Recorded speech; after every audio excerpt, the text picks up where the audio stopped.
Hello, beautiful souls, and welcome back to the Happy Aura channel. It is your friend and life coach, Jenny, here with you today. I hope you are sitting comfortably, perhaps with a warm cup of tea in your hands, ready to open your heart to a topic that is so close to all of our lives. Today, we are going to talk about friendship. But we are not just going to talk about the surface level kind of friendship where you grab a coffee and talk about the weather. No, we are going to dive much deeper. We are going to explore why we often feel lonely even when we are surrounded by people, and how we can transform our connections into something profound, supportive, and truly life-changing. We are often inclined to think that the secret of great friendship is all about finding someone with whom we mysteriously and wonderfully click without having to do anything about it. We treat friendship like a lightning strike, something that just happens to us if we are lucky. We think it is about chemistry or destiny, or being in the right place at the right time. But my friends, this is arguably an incredibly unhelpful stance. It is unhelpful because it implies that there is nothing that any of us can do to become better friends. It makes us passive. It makes friendship look like a mere happy accident. And if that accident does not happen, we are left feeling defective or isolated. Here at the Happy Aura channel, we think differently. We believe that good friendships are not magic tricks. They follow certain principles. These principles can be identified, they can be discussed, and most importantly, they can be taught. We firmly believe that we can learn to become better friends. None of us are born knowing how to do this. It is a skill, just like playing the piano or learning a new language. And today, I want to walk you through the 8 pillars of true friendship.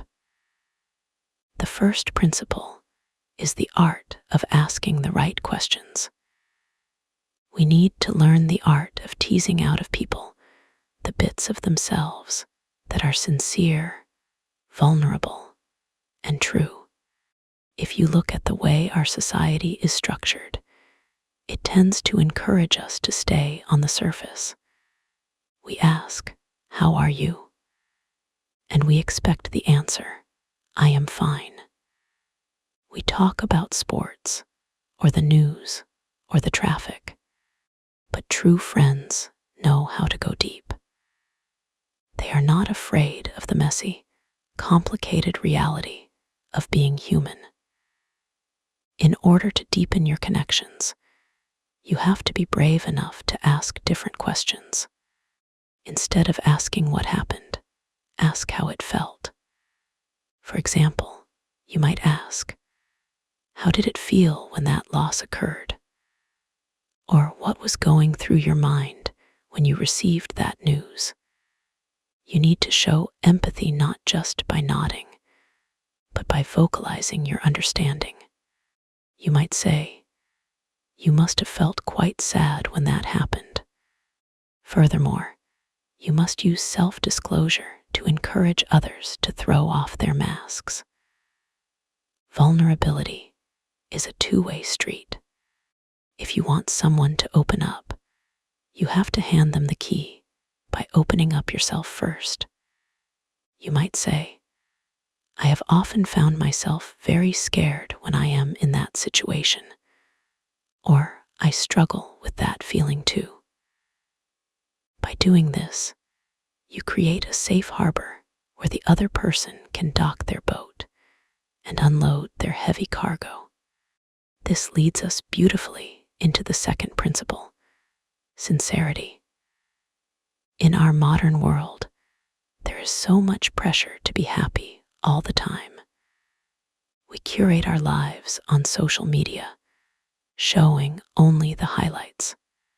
But friendship requires the full spectrum of emotion. We must allow space for sadness, regret, and melancholy. These are not emotions to be fixed, they are emotions to be witnessed. Please, I beg of you, do not come in with aggressively cheerful leading questions like, "Is everything okay then?" Or, "At least you have your health right." When you do this, you are essentially telling the other person that their pain is an inconvenience. You are shutting the door on their reality. Instead, keep your inquiries open. Allow room for intimate disclosures. Let there be a space where it is acceptable to not be okay. Real bonding happens not when we celebrate our victories, but when we share our defeats and realize we are not alone in them. The third principle is one that makes many of us uncomfortable, but it is absolutely vital: silence. In a conversation, we often feel a frantic need to fill every second with noise. We think that if there is a pause, something has gone wrong. But silence is a tool. Do not always speak or interrupt. Do not rush to offer advice or a solution. Sometimes, the most loving thing you can do is simply sit in silence with someone. Allow the other person to unfurl their concerns. It takes time for people to find the words for what they are feeling. If you jump in too quickly, you cut off their process. You stop them from reaching the deeper truth. A comfortable silence says, "I am here. I am not going anywhere. Take your time." It is a profound gift of presence that says more than 1,000 words ever could. Now, let us move to the fourth principle, which is perhaps the most challenging one. Going deep in you allows them to go deep in themselves. This is a law of human connection. People can only go as far with others as they have gone inside themselves. A key part of the art of friendship is, therefore, to know yourself as well as possible and use the data about who you are as a guide to who others are liable to be.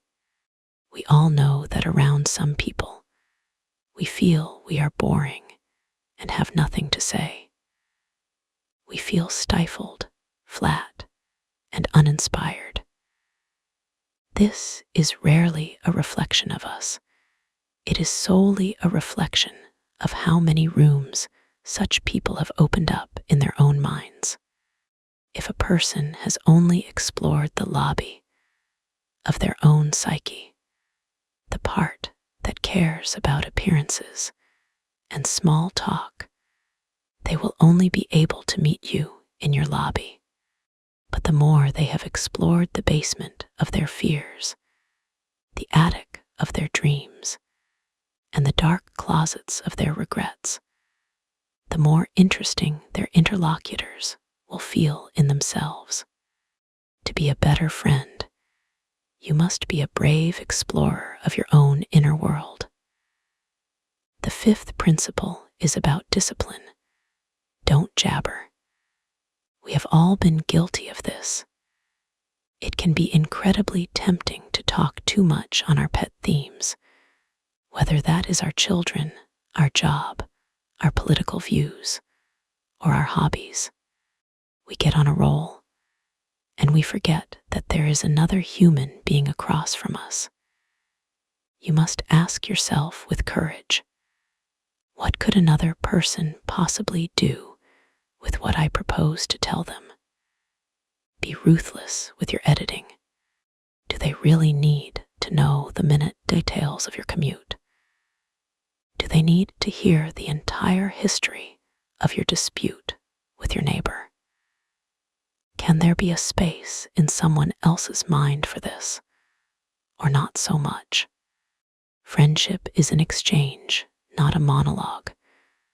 Watch the other person's eyes. Are they glazed over? Are they looking for an exit? If so, stop. Breathe. Ask a question. Bring the energy back to the center. The sixth principle is my personal favorite. Allow room for weirdness. We are all, every single one of us, stranger than we are meant to be. We have odd habits, strange fears, irrational thoughts, and peculiar desires. Society tells us to hide these things, to present a polished, normal front. But the truth is, the dictum remains. No one is normal. Normal is just a setting on a washing machine. Know this of yourself and of others. Therefore, clear a conversational space which will allow space for the otter, yet still utterly normal parts of them to assume shape. When a friend confesses something strange, do not judge them. Do not recoil. Lean in and say, "Me too," or "Tell me more." When we validate someone's weirdness, we validate their humanity.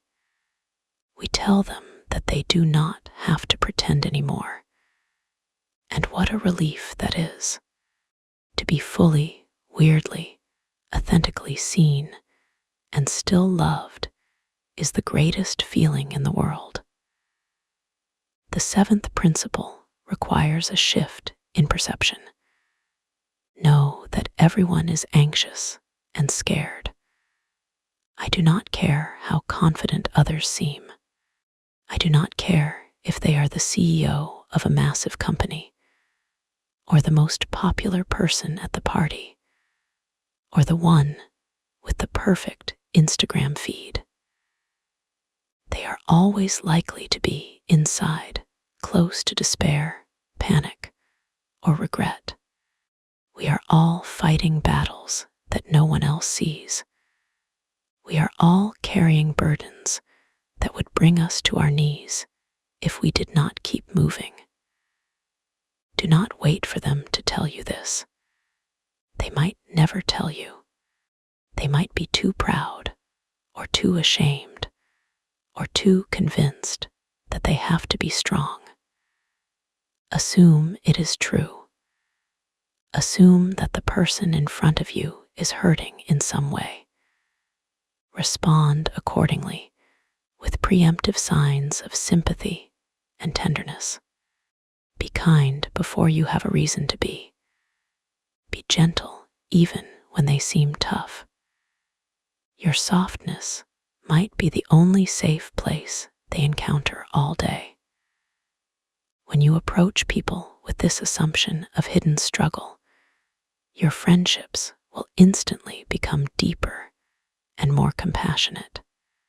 And finally, the eighth principle, love in a cold universe. This sounds dramatic, but it is scientifically true. We are probably the only things in the universe that can feel, love, and connect.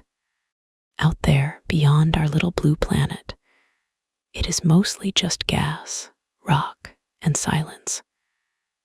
It is cold, it is vast, and it is indifferent to our existence. So, concentrate inside our bonds on conviviality and good humor. We are huddled together on this rock, spinning through infinite darkness. We need each other. It is a very strange and tricky business being human. Think of how odd it is to have nostrils or elbows, or to need sleep every night. Think of how fragile we are. Use the alienation and fear of out there to inspire warmth and compassion for ourselves in here. When you look at your friend, realize that they are your fellow traveler in a vast mystery. Treat every interaction as a miracle against the odds. Laugh together. Share food. Offer hugs. Create a pocket of warmth that defies the coldness of the cosmos. This perspective changes everything. It makes every cup of coffee shared, every phone call made, and every laugh exchanged feel precious and holy. So, my friends, these are the principles. But knowing them is not enough. You have to practice them. You have to go out into the world and be the architect of your own connections. Start today. Pick one of these principles and try it out. Maybe today you will ask a deeper question. Maybe tomorrow you will sit in silence with a friend who is grieving. Maybe the next day you will share a weird little secret about yourself. It will feel scary at first. It will feel vulnerable. But I promise you, on the other side of that fear is the connection you have been craving. Friendship is not a spectator sport. It is an art form. It requires effort, intention, and a whole lot of love. But the reward is a life filled with people who truly know you, truly see you, and truly love you. And isn't that what we are all searching for? I want you to take a moment right now and think of one person in your life. Just one. It could be an old friend you have drifted from, a colleague you admire, or even a family member. Think about how you can apply just one of these principles to your relationship with them this week. Can you imagine the shift? Can you feel the potential for warmth opening up? We often wait for others to go first. We wait for the invitation. We wait for the text. We wait for the other person to be vulnerable. But if we all wait, no one moves. Be the one who moves. Be the one who breaks the surface. Be the one who lights the candle in the dark room. Remember, you are capable of deep, profound connection. You are worthy of being heard. You are interesting enough, deep enough, and kind enough to be an incredible friend. Do not let your insecurity tell you otherwise. The rooms in your mind are fascinating, and there are people out there who are dying to explore them, just as you should be eager to explore theirs. As we wrap up today, I want to send you out with a heart full of courage. Go be a friend. Go be a listener. Go be a safe harbor in this wild, beautiful, scary world. Thank you so much for spending this time with me. I appreciate every single one of you. You are part of this community, and that means we are friends too. I am sending you so much love, so much light, and so much happy aura. Until next time, take care of yourselves and each other. Let us consider for a moment the profound impact of that fourth principle again, the idea of the rooms of the mind. I feel we rushed past it, but it deserves a second look because it is the foundation of everything. Imagine your mind is a house. Most people invite guests into the hallway. It is clean. It is tidy. There are nice pictures on the wall.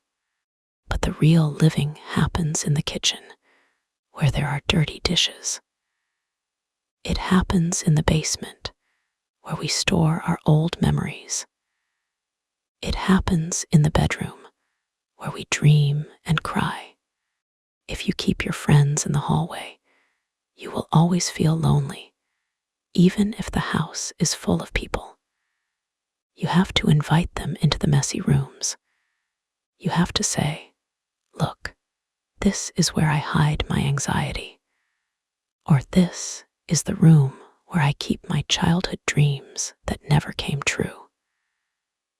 When you do that, you give them permission to show you their messy rooms too. And suddenly, you are not just two people standing in a hallway, you are two souls living in a home together. That is the magic. That is the click we are all looking for. It is not magic, it is masonry. It is building a door and opening it. And regarding the cosmic perspective, think about how small we are. In the grand scheme of things, our lives are just a blink of an eye. Does it really matter if we say something awkward? Does it really matter if we are rejected once or twice? No. What matters is that we tried. What matters is that we reached out our hand across the void and said, "I see you." So do not let fear hold you back. The universe is too big and too cold for us to be playing it cool. Be warm, be messy, be real. I truly hope this expanded perspective helps you navigate your social world with more confidence. You have the tools now. You have the map. All you have to do is start walking. Thank you again for listening. I am so proud of you for doing this work. Personal growth is not easy, but it is so worth it. I will leave you with this final thought. The quality of your life is determined by the quality of your relationships. And the quality of your relationships is determined by the quality of the questions you ask, the sincerity you show, and the love you give. Go out there and create something beautiful. You have got this. Sending you one final wave of love. Goodbye for now, my dear friends. May your week be filled with deep conversations, comfortable silences, and the beautiful, messy weirdness of being human. Take care.